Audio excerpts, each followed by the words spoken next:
ಹತ್ತಿಯಷ್ಟು ಮೃದುವಾದ ಮತ್ತು ಬಿಳಿಯಾಗಿರುವಂಥ ರವೆ ಇಡ್ಲಿನ ಯಾವ ರೀತಿಯಾಗಿ ಮಾಡ್ಕೊಳ್ಳೋದು ಅಂತೇಳಿ ನೋಡ್ತಾ ಹೋಗೋಣ.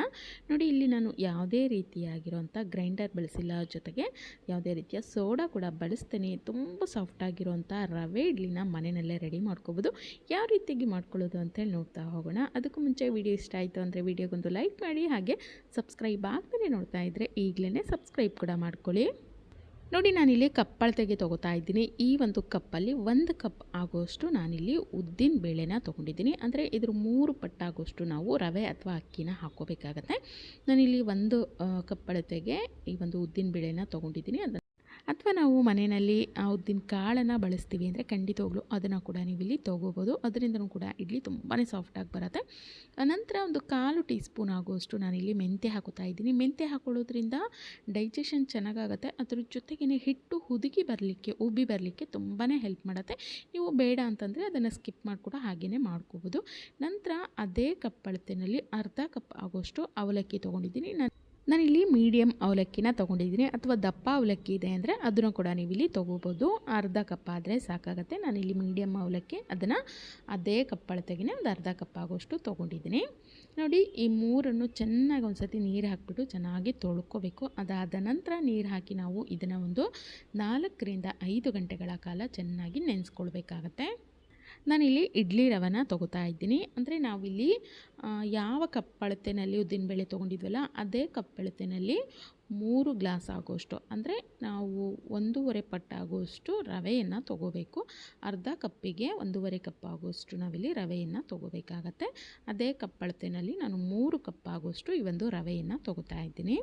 ನಂತರ ಈ ಒಂದು ರವೆಯನ್ನು ನಾವು ಒಂದು 20 ನಿಮಿಷ ಅಥವಾ 30 ನಿಮಿಷಗಳ ಕಾಲ ಚೆನ್ನಾಗಿ ನೆನೆಸ್ಕೊಳ್ಬೇಕಾಗತ್ತೆ. ನೋಡಿ, ನೀರನ್ನು ಹಾಕಿಬಿಟ್ಟು ನಾನು ಇದನ್ನು ಒಂದು ಅರ್ಧ ಗಂಟೆಗಳ ಕಾಲ ಹಾಗೆಯೇ ನೆನೆಯಲಿಕ್ಕೆ ಬಿಡ್ತಾ ಇದ್ದೀನಿ. ಅದು ರವೆ ನೆನಿಬೇಕು. ಅಷ್ಟರಲ್ಲಿ ನಾನು ನೆನೆಸಿಟ್ಕೊಂಡಿರೋ ಅಂಥ ಉದ್ದಿನಬೇಳೆ ಮತ್ತು ಈ ಒಂದು ಅವಲಕ್ಕಿ ಏನಿತ್ತು ಅದನ್ನು ರುಬ್ಕೊಳ್ತಾ ಇದ್ದೀನಿ.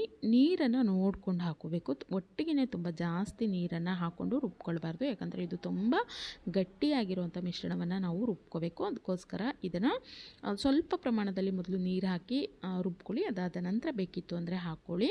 ತುಂಬ ಗಟ್ಟಿಯಾಗಿ ಜೊತೆಗೆ ತುಂಬ ನೈಸಾಗಿ ಒಂದು ಮಿಶ್ರಣವನ್ನು ರುಬ್ಕೊಳ್ಬೇಕಾಗತ್ತೆ. ನೋಡಿ, ರುಬ್ಬಿರೋ ಅಂಥ ಈ ಒಂದು ಉದ್ದಿನಬೇಳೆ ಮತ್ತು ಅವಲಕ್ಕಿ ಮಿಶ್ರಣ ಏನಿತ್ತು ಅದನ್ನು ಒಂದು ಪಾತ್ರೆಗೆ ನಾನಿಲ್ಲಿ ಹಾಕೋತಾ ಇದ್ದೀನಿ. ನೋಡಿ, ಈ ರೀತಿ ತುಂಬ ನೈಸಾಗಿ ಈ ಒಂದು ಮಿಶ್ರಣವನ್ನು ರುಬ್ಕೋಬೇಕು. ಈ ರೀತಿ ರುಬ್ಕೊಳ್ಳೋದ್ರಿಂದ ಇಡ್ಲಿ ತುಂಬ ಸಾಫ್ಟಾಗಿ ಬರುತ್ತೆ. ನೋಡಿ, ನಾವು ಏನು ರವೆಯನ್ನು ನೆನೆಸಿಟ್ಕೊಂಡಿದ್ವಲ್ಲ ಅದು ಸಹಿತವಾಗಿ ತುಂಬ ಚೆನ್ನಾಗಿ ನೆಂದ್ಕೊಂಡಿದೆ.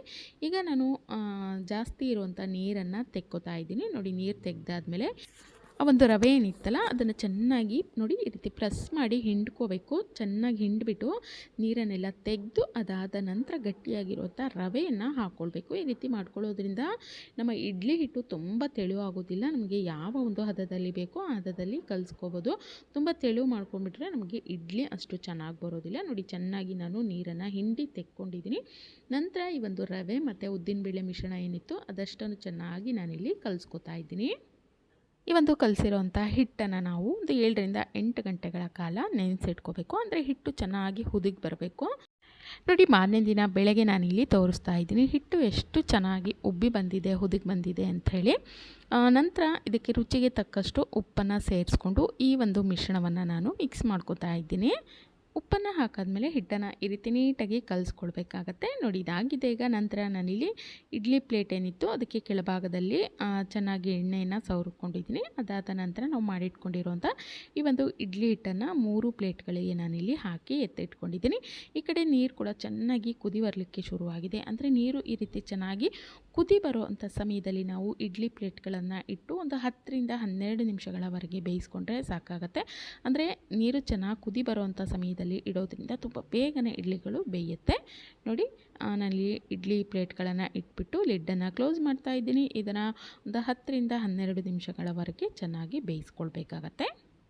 ನೋಡಿ, 10 ನಿಮಿಷಗಳ ಕಾಲ ಚೆನ್ನಾಗಿ ಬೆಂದಿದೆ. ಇದಾಗಿದೆ. ಈಗ ಇದು ಸ್ವಲ್ಪ ತಣ್ಣಗಾದ್ಮೇಲೆ ನಾನಿಲ್ಲಿ ತೆಗಿತಾ ಇದ್ದೀನಿ. ನೀವು ನೋಡ್ತಾ ಇರ್ಬೋದು ಈ ರೀತಿ ನೀರೇನು ಅಪ್ಲೈ ಮಾಡೋವಂಥ ಅವಶ್ಯಕತೆ ಇಲ್ಲ. ಹಾಗೆಯೇ ನಾವು ಸ್ಪೂನಲ್ಲಿ ಇದನ್ನು ತೆಗೆದ್ರೆ ತುಂಬ ಈಸಿಯಾಗಿ ಸ್ವಲ್ಪ ಕೂಡ ಎಲ್ಲೂ ಅಂಟದೇನೆ ಎಷ್ಟು ನೀಟಾಗಿ ಬರ್ತಾ ಇದೆ ಅಂಥೇಳಿ ತುಂಬಾ ಸಾಫ್ಟಾಗಿ ಕೂಡ ಬಂದಿದೆ ಅಂತಲೇ ಹೇಳ್ಬೋದು ಈ ಒಂದು ರವೆ ಇಡ್ಲಿ. ನಾನಿಲ್ಲಿ ಇದೇ ರೀತಿಯಾಗಿ ಎಲ್ಲ ಇಡ್ಲಿಗಳನ್ನು ತೆಕ್ಕೋತಾ ಇದ್ದೀನಿ. ಈ ಒಂದು ವಿಧಾನದಲ್ಲಿ ಖಂಡಿತವಾಗ್ಲೂ ಒಮ್ಮೆ ಈ ಒಂದು ರವೆ ಇಡ್ಲಿನ ಟ್ರೈ ಮಾಡಿ ನೋಡಿ. ನಾವು ಫಸ್ಟ್ ಟೈಮ್ ಮಾಡ್ತಾ ಇದ್ದೀವಿ ಅಂದರೂ ಕೂಡ ತುಂಬ ಸಾಫ್ಟಾಗಿ, ಜೊತೆಗೆ ಸ್ವಲ್ಪ ಕೂಡ ಹಾಳಾಗ್ದೇ ಈ ಒಂದು ರವೆ ಇಡ್ಲಿನ ನೀವು ಮಾಡ್ಕೋಬೋದು.